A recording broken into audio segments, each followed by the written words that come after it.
and in particular Varnell is an expert at hovering. So this bird can hover over long grassy areas, listening for a mouse or a vole. Because they've got a silent flight, he can hover and still listen. Most birds, if they flap their wings, they make a lot of flappy noise. But not Varnell. All the main flight feathers have got serrated edges to them. It's cut a hard edge. Again, you've got a hard edge going through the air, it makes a noise. He's just about completed his first moult.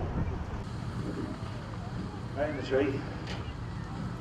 Okay, that's as close as we've got.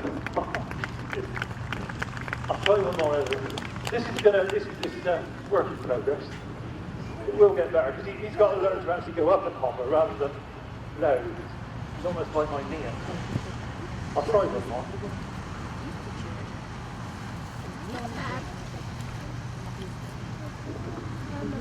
See if you can do it.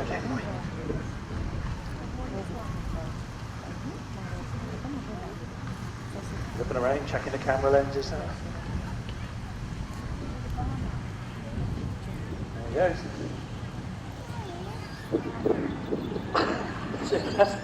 That is technically a hover, isn't it?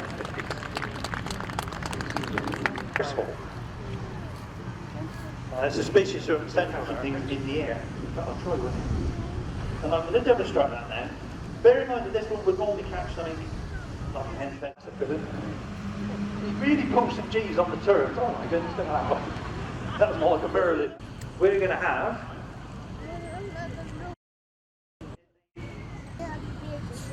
I'm sorry, bring that other even made them duck right down there. Really low that time.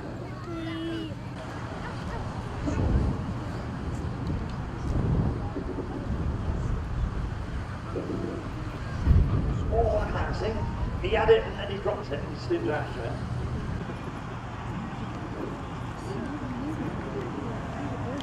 Well done, my dear. What's your name? Olivia, give her a head with long this. She deserves it. By the way, Robin, see the bloke there? He's got red on. Let him go last.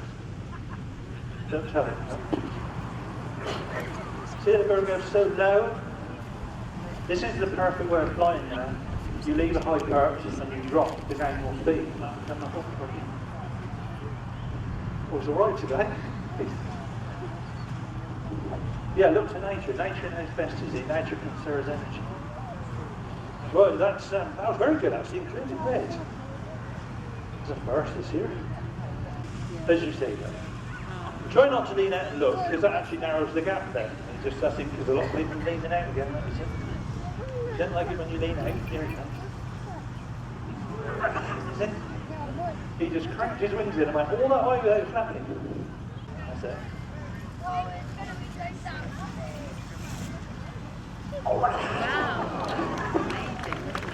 It's more than a coincidence the height he goes through at. You're alright, but you should worry. Just keep down your mind. Face the bird. Shut your eyes if you like. Now you put your hands in your pocket.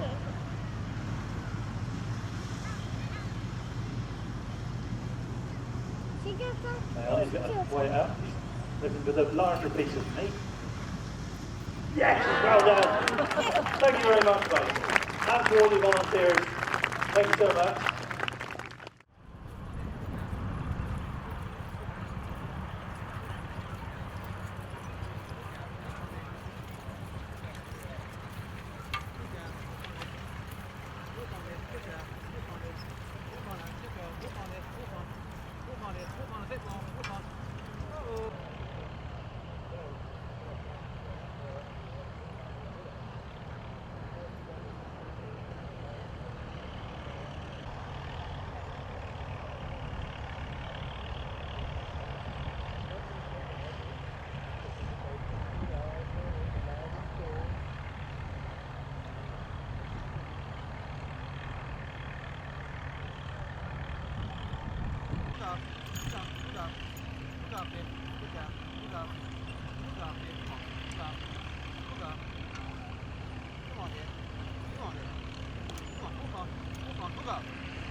Well, in 5 minutes' time, ladies and gentlemen, we have all the heavy horses coming up from the playground, so horsemen down there if you can hear this.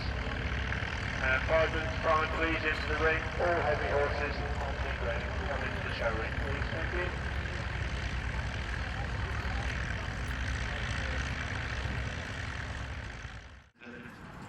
Specifically about the horses that we have here, what they've been doing, what they will be doing, and about the world of the heavy horse. So enjoy seeing them perusing around. As I say, they'll do one full circuit of the ring and then they'll come and form up, and we'll then talk about it individually.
Well, now you've been so ever so well behaved and ever so quiet. What about a round of applause for all the horsemen and ladies and gentlemen, and bring them in?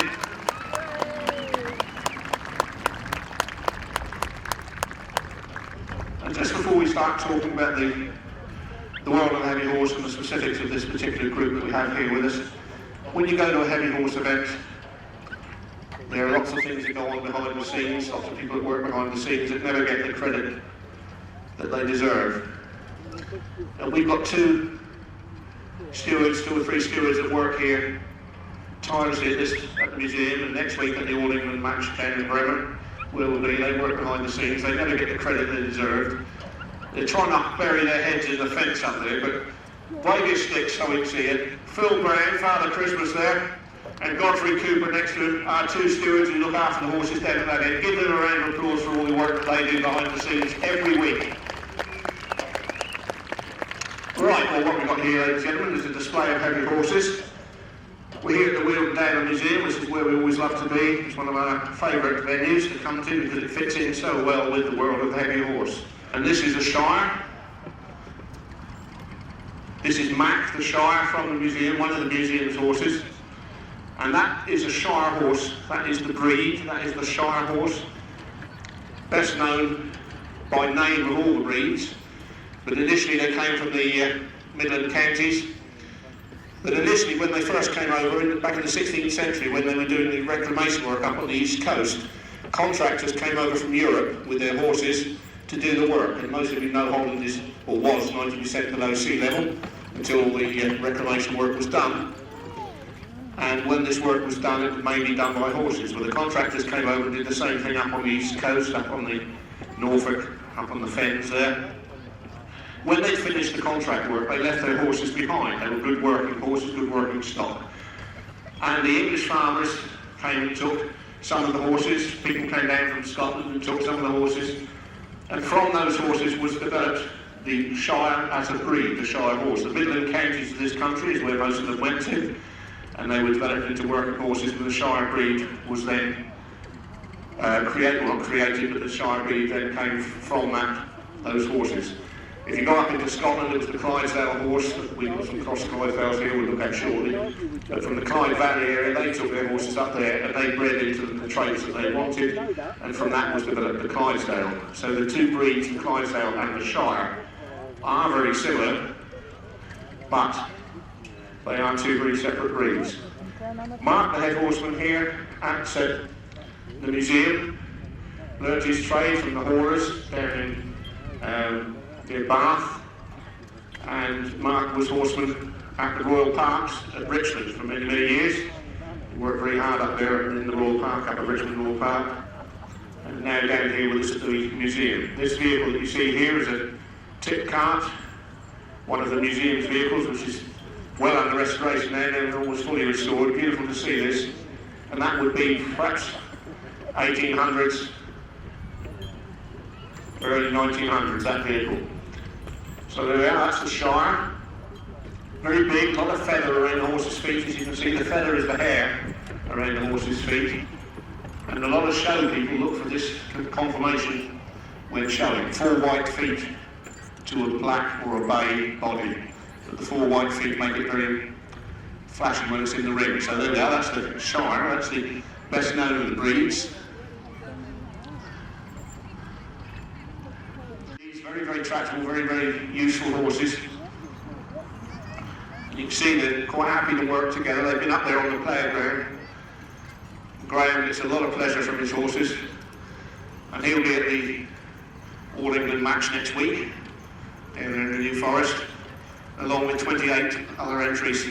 So we've got 30 odd teams playing in competition down there next weekend, the largest horse playing match in the country.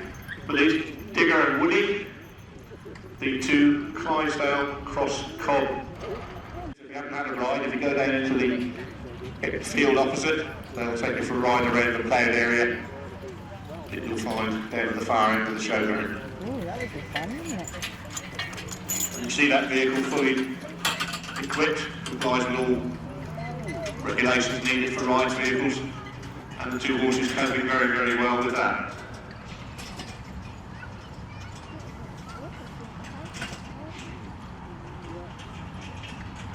Right, next to go with Mark and Sarah, if you'd like to do your show for us. Sarah over here, responsible for the showing categories at next week's All England Horse Ploughing match down at the New Forest. So you want to see us again with the horses, come down and see us. The Sussex are the oldest of the heavy breeds. They trace all their history back to one stallion, the great horse of Ufford. Clean-legged, no feather in horse's feet, and all Sussex are chestnut in colour. So we shall see a bit more about that shortly. For the experience, Randy there driving, and one of the most experienced of the horsemen, or I would say probably the most experienced of the horsemen here today. And it's through the good work of Randy and the team that Mark and Sarah here and other young members of our association have been taught how to plough. In fact, Mark and Sarah ploughed here for the first time with Randy about 6 years ago. 6 years ago, they put their horses to the plough, and this is what